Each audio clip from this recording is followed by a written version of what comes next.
bet people will pop on. All right.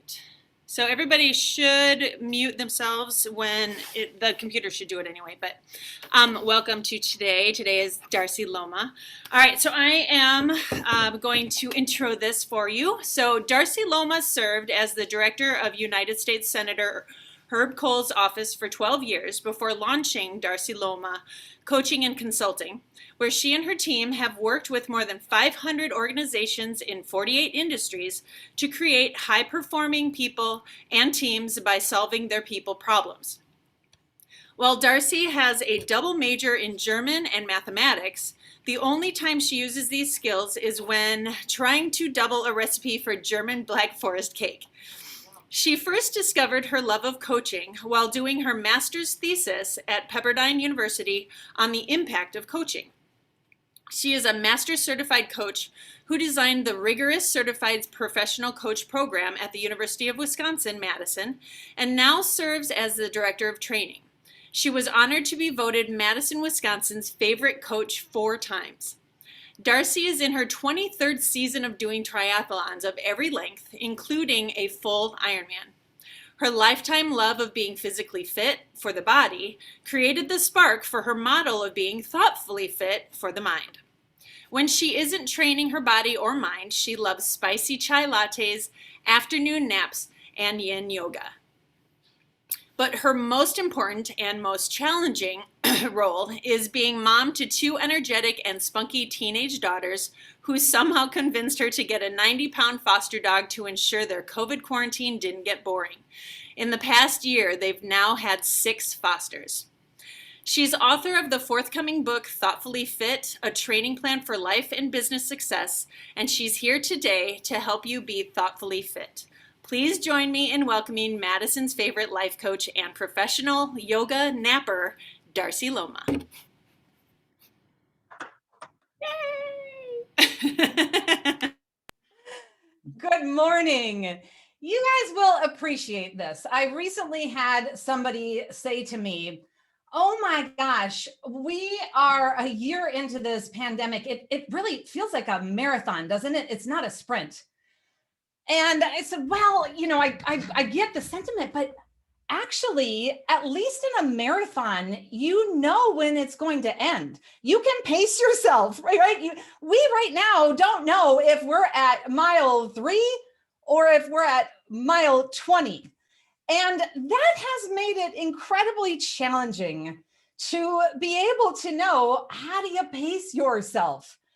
And my company, we work with teams and leaders and companies on solving people problems. And I have found that the pandemic elevated those problems that were already there. If they were a little bit muted or a little bit kind of, under the surface, they became exposed.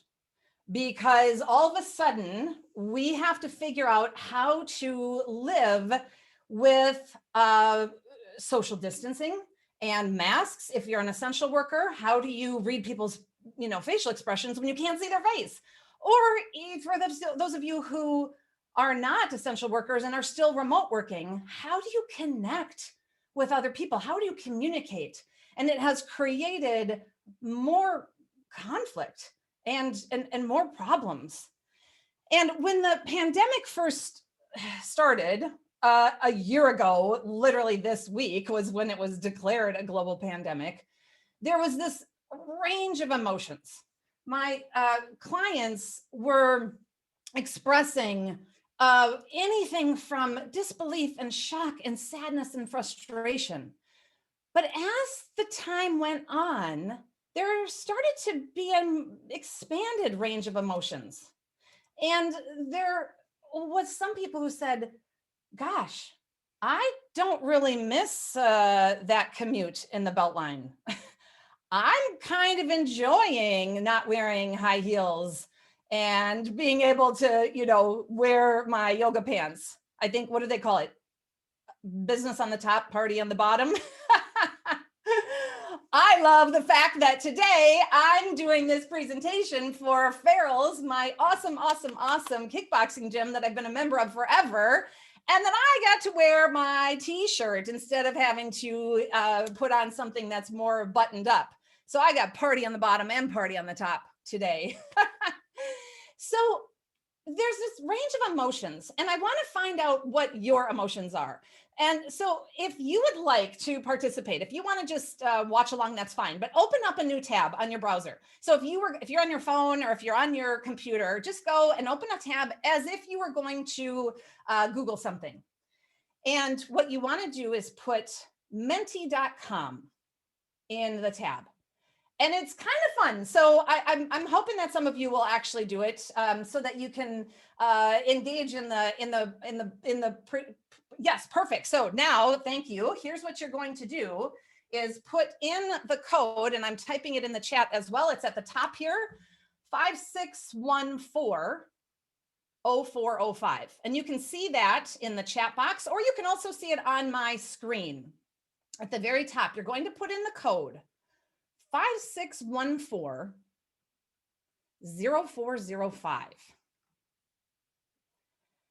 And when you get there, you can vote. I love, Nicole, that you are giving us the play-by-play. That is perfect. That's exactly what you should be seeing on your screen right now. So I'd like to hear, on a scale of 1 to 5, how you're feeling a year into this pandemic, ranging from 1, I can't get off the couch, 2, feeling the burn, 3, finding my stride, 4 is having a runner's high, and then 5 is winning the race. All right, I see the votes are starting to come in here. Okay, we've got a tie right now for feeling the burn and finding my stride, and we've got one person who's having a runner's high. That is so awesome. It's like elusive. Every time I try to, when I have a runner's high and I try to recreate it, I'm like, what did I do? How did I create that? I think it's frustrating that I can't recreate it again. The reality is we have had challenges this last year that have been unprecedented. However, we always have challenges in our life, don't we?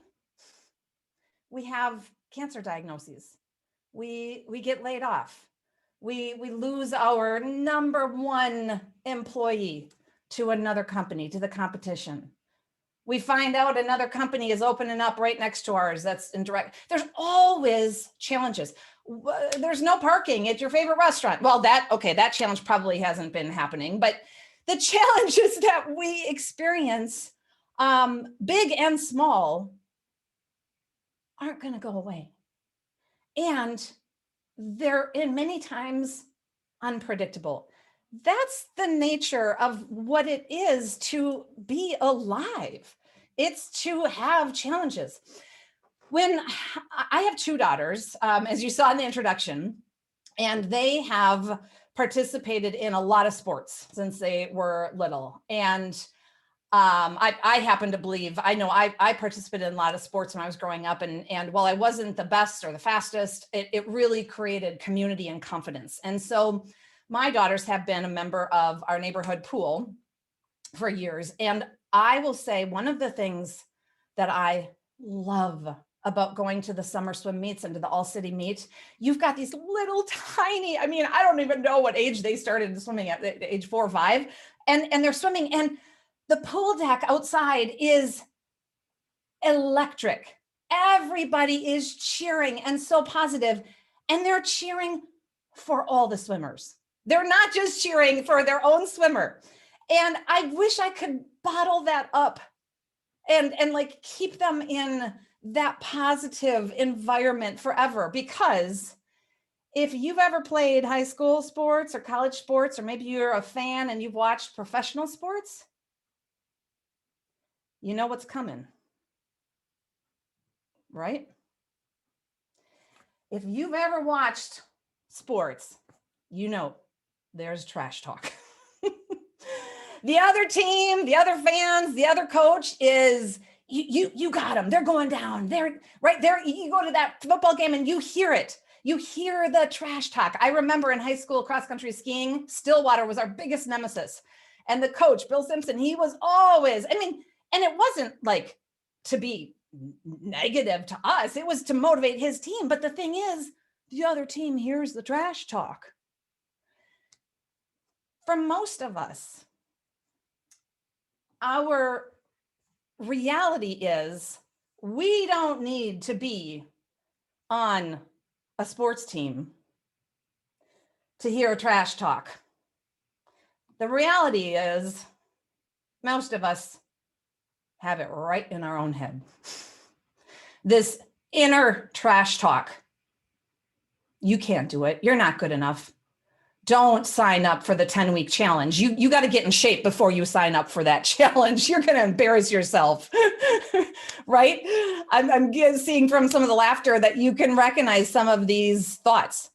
We have thoughts about everything in our lives.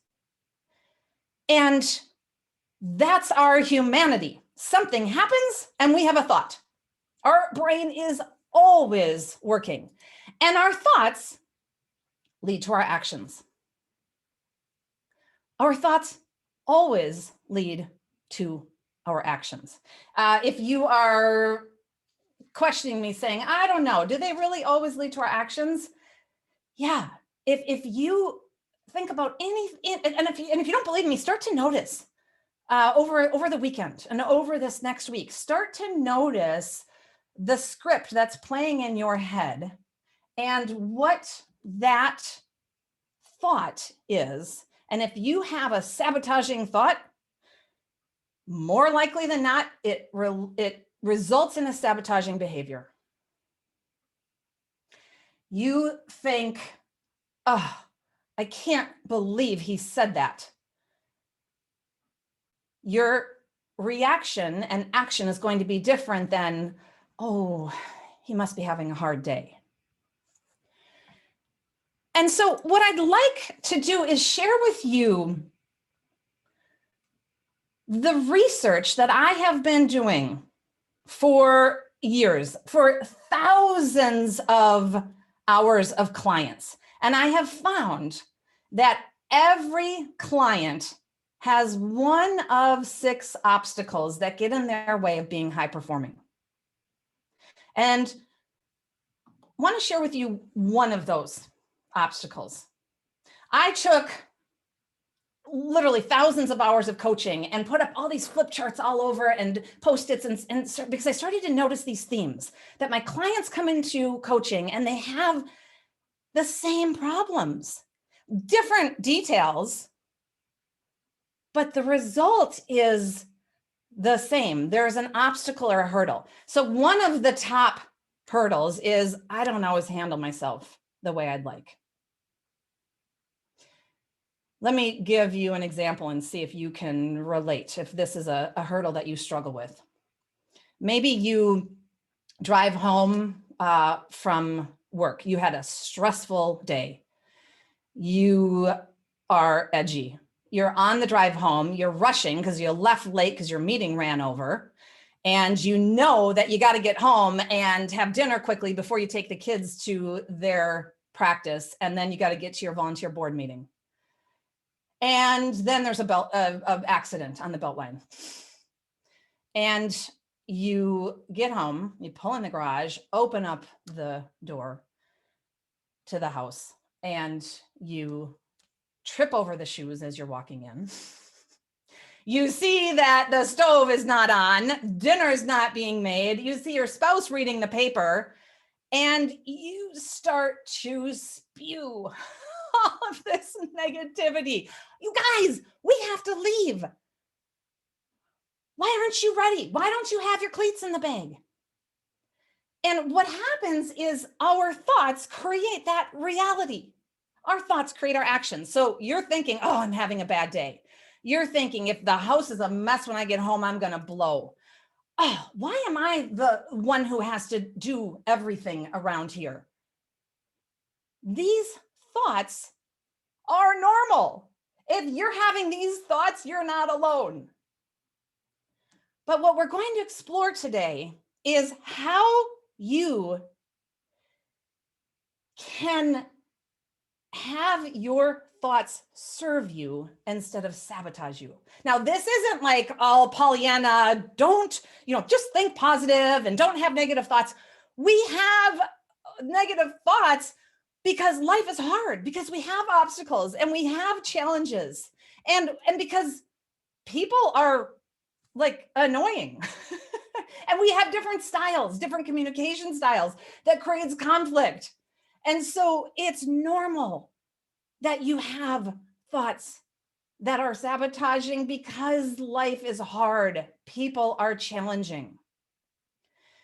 What I'd like to do is give you an example, a scenario. And I want you to think about, as I'm sharing this example, what is the first thought that comes to your mind? And when I'm sharing this, if you go to the Menti slide, when I'm sharing this example, I want you to type in the first thought comes to your mind. You get to the office on Monday and you open up your email. Last week, you facilitated a meeting and you weren't on your A game. You knew that you weren't on your A game. And you open up your email to get to see this message from a colleague. I've been thinking about that meeting and I'm really disappointed. You weren't prepared, and that can't happen again. Not only is that the message, but you notice that he copied your entire team and your boss. Imagine that happens, and I want you to type in, what's your first thought that comes to your mind? I've been thinking about that meeting and I'm really disappointed. You weren't prepared, and that can't happen again.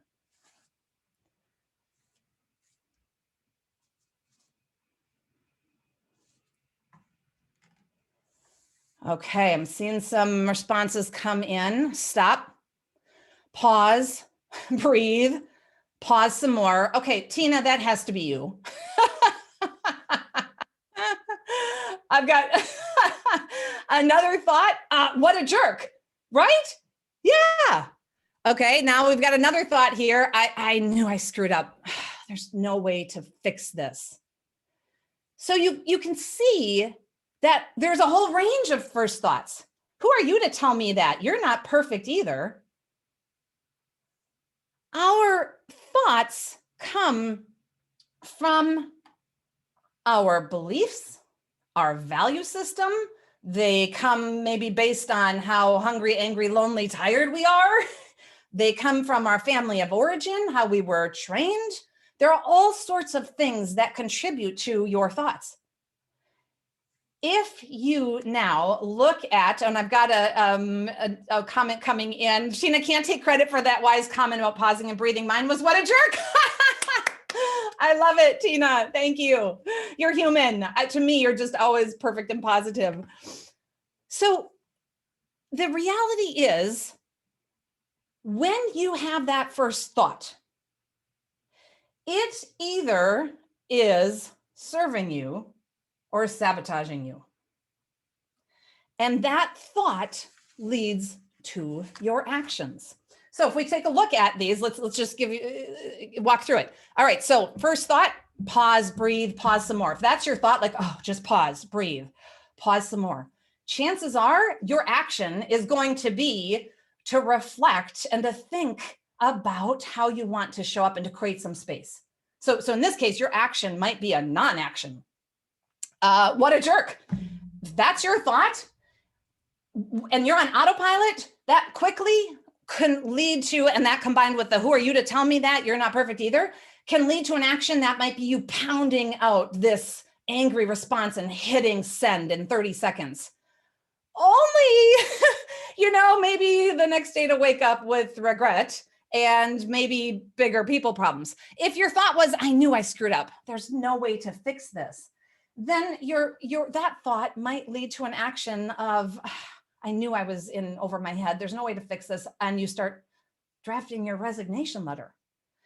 The exact same email, the exact same situation led to a series of different automatic first thoughts, some that serve you and then some that sabotage you. And what's key is in that moment to be able to reflect on and focus on, what can I control? Because a lot of times when there's challenges and obstacles, we feel like you're out of control. There's nothing that we control. When the pandemic hit, I can't control this. I can't. When you get an angry email. So the key is, when you're thoughtfully fit, to focus on what can I control, and then to explore, what choices do I have? Because it feels like in the moment, there are no choices, or there's only bad choices. I get yelled at or criticized publicly in email, I get defensive. I yell back. I get criticized, I shut down. I get criticized, I stonewall. I get criticized, I get really small and lose my confidence. That first thought leads you to take an automatic reaction where we don't even think about our choices. But the reality is, you always have choices. There are always choices. And that's the exciting thing. And so what we're not doing here is trying to say, well, don't have thoughts that sabotage you, because you're human, you're natural. It's, of course you're going to have thoughts. The key is, what do you do next? How do you explore what you control and what your choices are, instead of having those sabotaging thoughts lead to your sabotaging actions? Thoughtfully Fit is a model that was designed based on my passion for physical fitness. I've been an athlete my whole life. I've never been a win. I've never won. I'm not a strong athlete, but I've always enjoyed the training, the team, the camaraderie, being healthy, feeling good in my body. And so this is what's on my wall right here behind me, the medals I have from doing a whole bunch of 5Ks, 10Ks, marathons, triathlons.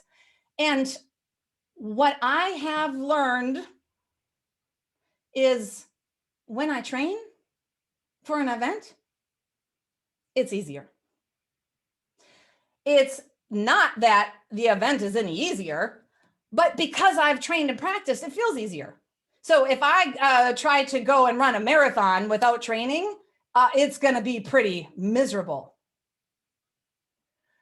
But if I train, that same marathon, the same 26.2 miles, the same hills, is going to feel easier. That's the same thing with being thoughtfully fit. When you train and practice to slow down and not have your sabotaging thoughts lead to sabotaging actions, your life feels easier. Your relationships feel easier. It's not that they are easier. You're still going to have conflict and adversity and obstacles and challenges, but you're going to know how to handle yourself thoughtfully. So instead of adding fuel to the fire and escalating your people problems, you add water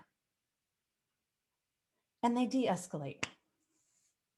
So some of you might be sitting there thinking, okay, that's all fine, Darcy, but you don't know my life. You don't know my boss. You don't know my spouse.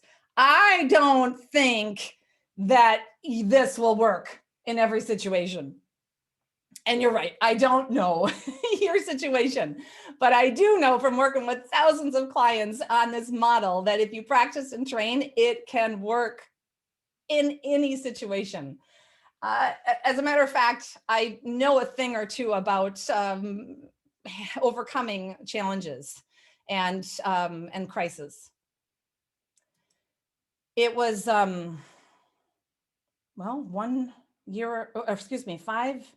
5 years ago on Wednesday that my life changed in an instant. I got a phone call from my neighbor. asking, where are you, Darcy, and what's going on at your house? And I said, I don't know. I'm not home. I'm at a meeting. Why? She said, there are 50 police cars and a SWAT team with guns surrounding your house. And they just took your husband out in handcuffs, barefoot. He wouldn't look at us. Where are your girls? It's 2:00 in the afternoon. You do not want them coming home to see this scene. I don't know where my girls are. They're at school. They're probably on the bus coming home. I just went into this spiral. My brain, talk about sabotaging thoughts in that moment. Like, what are you talking about? What is going on? My husband was a full-time stay-at-home dad for our 2 daughters who were 8 and 9 at the time. He took care of everything. He took care of grocery shopping, lawn mowing, Girl Scout cookie selling, haircuts, you name it. I found out that he was arrested for sexual assault of a minor he had met online. He was taken away that day and never came home. And all of a sudden, I had the biggest people problems and the biggest hurdle I ever could have imagined I needed to overcome in my life. All of a sudden, I had to figure out how to be a single mom. I had to figure out how to navigate the legal system. I never watched CNI, Law and Order. I knew nothing about the legal system. Bail, jail, prison, what's the difference? I knew nothing.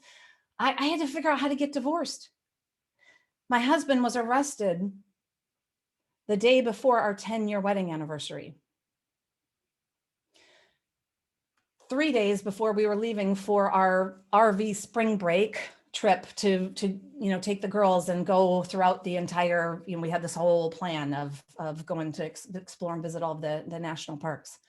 All of a sudden, I had to figure out how to get divorced. That was not even on my radar screen. How to keep my business alive. I had no income, no salary, no health insurance, right? I'm a solo, a business owner. As a matter of fact, when I went to the therapist, she said, "Oh, let me write you a script so that you can get some time off from work." And I'm like, I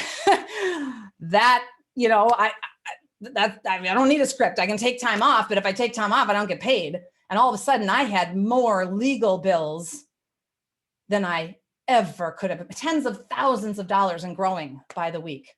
And I had to learn how to cook and do things that I just had never thought about before. And in that moment, it was very overwhelming. It was so intense. I was spiraling out of control. I didn't know what was up and what was down. I got home to a house that was turned upside down from a search warrant. And I had to figure out in that moment, how do I explore my choices and focus on what I control? Because I'll tell you what, I felt like at that moment, everything was out of my control. I felt like I had no choices. It was intense.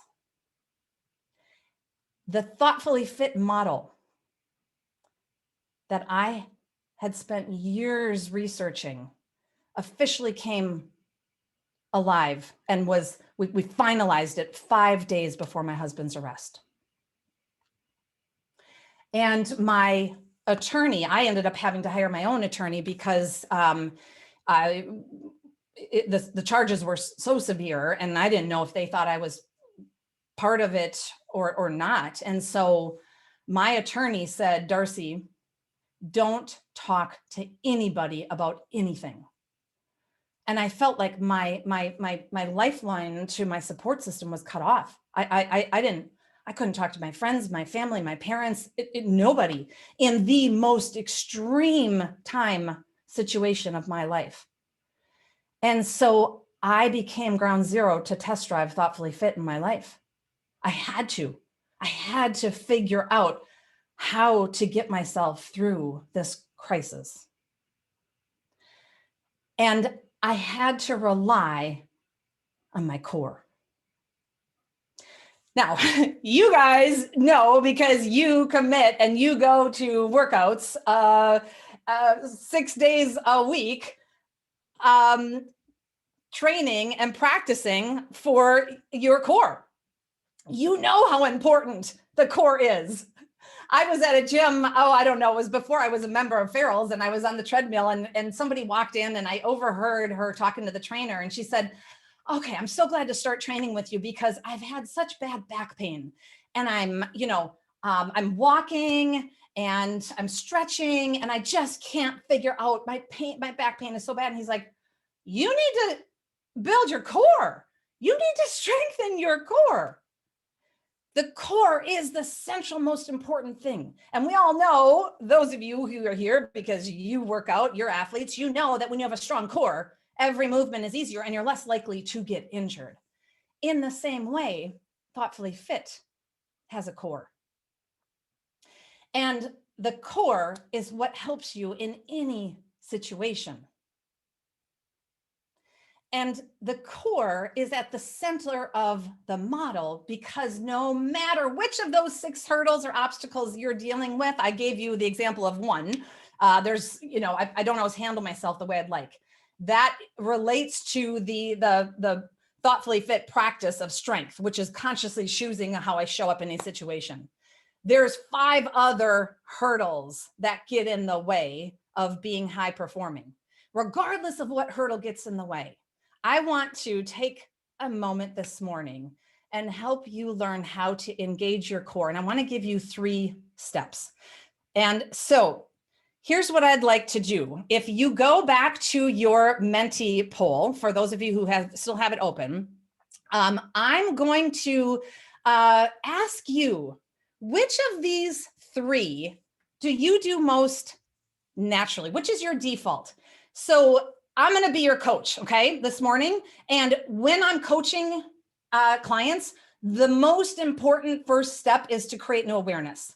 And once you have new awareness, then you can create new actions. And so the core is to pause, think, and act. And each of us have a default. When something happens, when we're challenged, are you really good at pausing? Is that your superpower? Maybe you're so good at pausing that it turns into like a 5-hour Netflix binge, or maybe you start to, search for the sales and REI clearance. Or is your default to think? When something happens, when it's unexpected, you're really good at thinking, but maybe you're so good that you get analysis paralysis and you cycle and you think and you think and you think. Or is your default the act? Like something happens, you're on it. You are able to act quickly, but maybe you're impulsive. So I'm seeing the results coming in. We've got most people, this is so interesting, by far are strong. The default is the think. And then follow up, second is act. And we have nobody whose default is to pause. So thank you for just, answering that and being vulnerable. That's key, is to really create awareness of what's my default, so that when we go through these steps, you can then create new actions based on what that awareness is. And the first step is to pause. The first step is essential because it is what puts that space between that first thought, which might be a sabotaging thought, and that action, which might then be a sabotaging action. That pause is what is essential to get you off of autopilot. When John was arrested, everything was coming at me fast and furious. And I was just I was trying to figure out an attorney for him and for me, and research what bail conditions are, and figure out like who what happened? Who is this? Try to figure out how to clean up the house before the girls see the disaster that of the search warrant. Try to figure out, John was supposed to DJ their high school, or excuse me, their elementary sock hop the next day. So I'm on the phone trying to find a new DJ, a replacement. I mean, I was spiraling. I didn't stop for a moment. I didn't sleep a wink. I mean, my anxiety and nerves, everything was turned upside down. I had a massage scheduled for our 10-year anniversary for John and I. My triathlon coach was my massage therapist. I texted her and said, tomorrow morning, the massages, it's just going to be me. I can't say more. John won't, but if you could still come. The girls got on the school bus at 7 a.m. and my coach came at 7:30. And it was the first time that I hit the pause button in whatever, 17 hours. And I broke down sobbing. It was, instead of just being in this, it was the first time that I just paused to really recognize what's happening. It's essential to pause. If any of you have ever seen a pitching machine, if any of you have ever gone and you know what that is. So this is my daughter, Jaden. When she was maybe 8, she was on the Little League team, and we went early because she wanted to practice the pitching machine. And so she, I set up my lawn chair and sat back with my book to start reading. And she hit the button, and the balls started coming at her like crazy. And she's trying to hit the balls, and they're hitting her. I mean, it was insane. And I see her go, well, what she didn't know was that the machine was set to the high school varsity girls softball practice level. And so she went running up and hit the pause button. And then she adjusted the machine. Where in your life are you running so fast and not hitting the pause button? This is essential. The first thing that you learn anytime you are doing a new sport is how to stop. You have to get yourself to be able to pause in the moment so that you don't have a sabotaging action. You don't do something that you later regret that creates more people problems. The pause sets you up for step 2, which is to think. The think is essential because that's what helps you to recognize, are these thoughts serving me or sabotaging me? When all of this happened with John and the arrest, the news story was, normally there's like a 2-day cycle and then it fades. Well, there were a lot of suspects and a lot of victims. And so it became clear that this story was not going to go away. And the media trucks were out in front of my house. I was staying in a hotel, and it became clear that I needed to get the girls out of town. And so they went to live with my sister in Minnesota, and I gave her legal custody. And they were there which was hard. I mean, it was a hard decision because all the child psychologists say, when something traumatic happens, as much as you can keep their life the same, the better. So here I am, taking them away from their neighbors, their church, their Girl Scout troop, their friends, their 4-H club. It was a horrible decision. And I brought them to Minnesota. Well, 2 months later in May, my daughter Jaden had been training all year for her dance recital, and she really wanted to come home for that. So I went and picked them up and brought them home for the weekend for her dance recital. And I was nervous because I had not gone out anywhere. I didn't see anybody for 2 months. I was in a hole. And we sat down, and it was my daughter Jaden was on the aisle, and then me and my daughter Josie. And so before her number went up, she went and went backstage, and the music came on, and she started doing her performance. And all of a sudden I look, and there's another mom in the seat next to me. And she leaned over and whispered, "Did you know about this?" okay, my thoughts in that moment were like, are you kidding me? Like, I had never thought for a moment people would think I knew about this. And I'm thinking, what, who are you to ask me that question right now with my daughter sitting next to me and my other daughter performing on stage? My thoughts were spiraling and they were not positive thoughts. So in that moment, I had to pause and think and ask myself some questions. Okay, what are my choices right now? I can react and yell at her, or I can choose a different route that will help me to get back to focusing on my daughter. What do I control right now? I don't control that she just sabotaged my daughter's recital. And so I just leaned over and I said, oh my gosh, no, I did not know anything about it. And I appreciate you having the courage to ask me directly. And I'd love to just focus on my daughter's performance. Oh, sorry. Yes, I haven't seen you in 2 months and I've been thinking about you and I wanted to come and give you some support. The think is essential.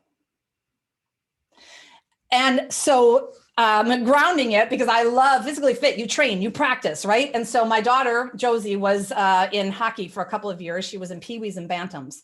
And one season they had, at the end of the season, a parent game, scrimmage, parents against the kids. And so I got all done up, first time ever in hockey gear, first time ever on hockey skates. And we're out there and the, puck would come to me and I didn't think for a minute. I'm like, oh my God, it was like hot potato. And I'm like, hit the puck. I don't care if I was facing our goalie or the other goalie. I didn't think for a moment. It is essential that you take time to think. That's one of the reasons training and practicing is so important for sports or to be thoughtfully fit. Because the more you think about those NFL hockey player, NHL hockey players, they are like, they've trained so much that when that puck comes, they know exactly in that moment how quickly they have practiced and practiced thinking, so that it just becomes automatic. And so when you're thinking, I want you to imagine in that moment, okay, pause, think, what do I control and what are my choices? Because if you feel like you only have one choice, that thought is not serving you.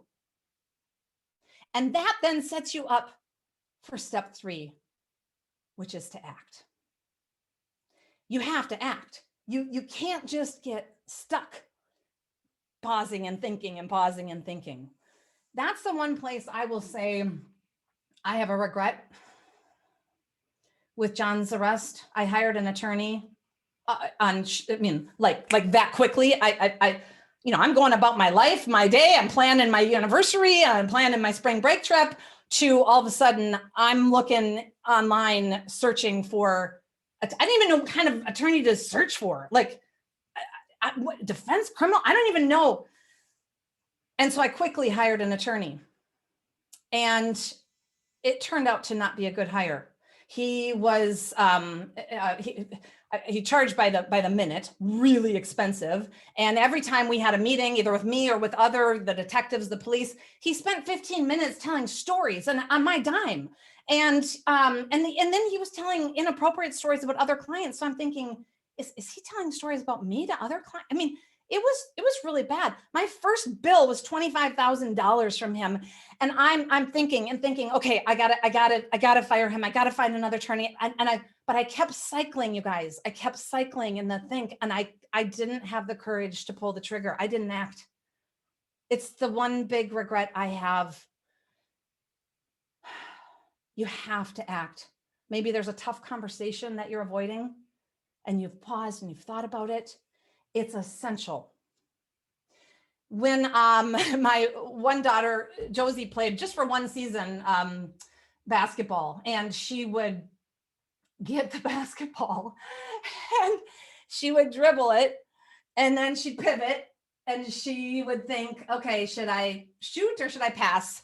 And then she would, pivot, and the kids are going, I'm open, shoot the ball. They're all yelling. And she's just like thinking and thinking and thinking. You have to take the shot. right? And then what's key is after you've taken the shot, this is pause, think, act, and you see that it's keeps going. Wash, rinse, repeat. That cycle can continue. So here's what I'd like to offer as we're closing out the morning. I am developing, and we've just finalized a free quiz. It has not ever even been used, and I want to see if you guys would be willing to be beta testers. And it's a quiz. It goes through all 6 hurdles. Today, I just talked a little bit briefly about one of the hurdles, but it goes through all 6 hurdles. If you're interested, as soon as we have the quiz done, which should be by the end of the month, just put your email in the chat and let me know, and we will send you the quiz so that you can find out which is your biggest hurdle. And then if you put your email and we send you the quiz, we will also sign you up for our weekly Thoughtfully Fit tips, which come out every Wednesday. And you can unsubscribe at any time if you feel like it's overwhelming and your inbox is too much. So I want to just invite you, as we're bringing this to a close today, to go to Menti and share how you can use what you've learned today. What is this sparking for you? And the reality is, our sabotaging thoughts don't need to lead to sabotaging actions. And what's key is you start where you are. Just like if you want to, Nicole's been sending out like, okay, crazy legs, you guys, who's in? And there's been, different, you're like, oh, is it Observatory Hill? Because I don't know if I want to do that, right? You start where you are. So you wouldn't sign up and do a 5K tomorrow if you haven't been training. You would start and just jog 6 blocks and then walk home. And then the next day, maybe you go 8 blocks and you build up slowly until you can do the whole 3.1 miles. It's the same way with being thoughtfully fit. This is my daughter, Jaden, when she was little, learning to swim, and then she joined the swim team. She was so scared doing her first meet, but she kept practicing and kept training. This was her this summer. She joined my triathlon team, open water swim class with me. The more you do it, the more you train, the more you practice, the easier it gets. Period. And that's your core workout when you leave here today. You start small, start where you are. I always say, don't start with your mother-in-law. So you leave today and you're driving to the grocery store and somebody cuts you off and takes your parking spot. And your first thought is, what a jerk. Okay. And that moment you have a choice. So you can pause. Instead of reacting to that first thought, you can pause and think, I'm doing that 5K. It's probably better if I park at the end anyway. Or do I really want to give energy to this guy? I always think, okay, is he a gun and is there going to be some crazy road rage, right? So, and then act. Be like, oh, go ahead, right? Choose to focus on what you control and explore your choices in the moment and start small. Start where you are.